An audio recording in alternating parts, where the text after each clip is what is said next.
is CNN Breaking News.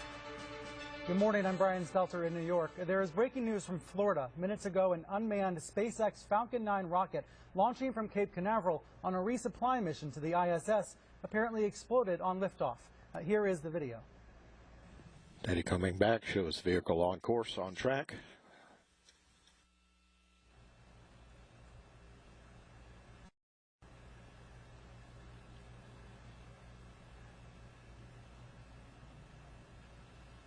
On the NASA TV broadcast and on this web stream, there is no speaking as the announcer and everyone else tries to process what had just happened. As I said before, this is an unmanned mission. You'll hear now the announcer speak for the first time. And we appear to have had a launch vehicle failure.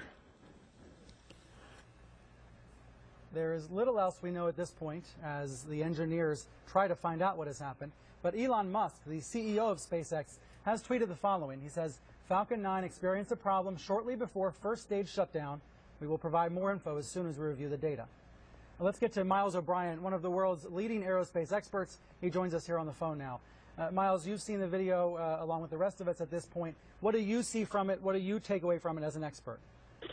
Well, clearly it's a catastrophic failure, Brian, right? As they're about to jettison that first stage, you have to remember that everything that is happening in a rocket at that time is at the very edge of what we consider engineering capabilities. And it doesn't take much of a weak link to cause what you saw just there.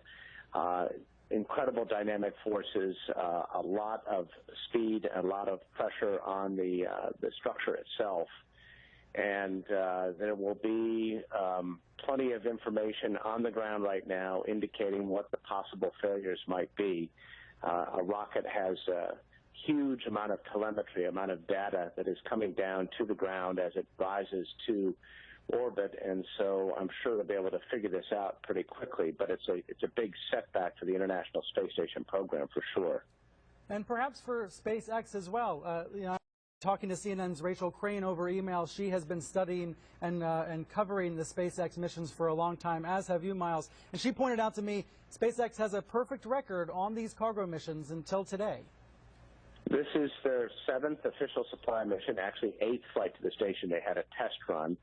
And the first failure, they've had minor problems along the way, but basically a flawless campaign to the International Space Station. It's been an extraordinary run, frankly, given that this was a brand new rocket design built by SpaceX, Elon Musk, the CEO, almost entirely all the parts and supplies and design done in one factory in Southern California.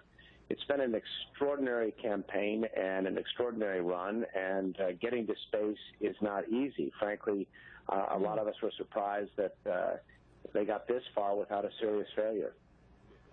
The most remarkable thing I've seen in the past few minutes as people process this terrible moment, thankfully an unmanned mission, but a very sad piece of video to see. It was a tweet from Scott Kelly, one of the astronauts who was on board the International Space Station.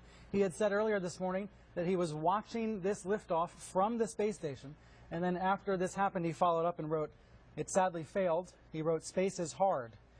3 simple words that express exactly what you're saying, Miles, that we sometimes take for granted just how hard this can be. We do tend to take it for granted, and especially when you've had a run of 7 or 8 successful launches, you think you've got this thing licked, but it is unforgiving of even the smallest mistake or the smallest failure point. Scott Kelly's in the midst of a 1-year flight on the International Space Station to test a lot of things about endurance in space, which will put NASA in a position it hopes someday to send people to Mars. The concern, of course, immediately is, are there enough supplies up there for them? And NASA assures us things would not become critical until as late as September, and there are additional flights in between now and then, including a new Russian Progress flight that is going up the latter part of this week. So we'll be definitely holding our breath during that launch. So, in other words, this is not something that is going to create problems for the space station in the short term. You're saying that this is not something where the supplies needed to arrive this week. Yeah, they build a lot of contingency in because what happened today is something that everybody expects will happen eventually, frankly. It's it being rocket science. And so there's a tremendous amount of backup supplies and capability on the station, so they don't have to get on the Soyuz rockets and abandon ship by any stretch. So there is capability there. We don't have to worry about the crew at the moment.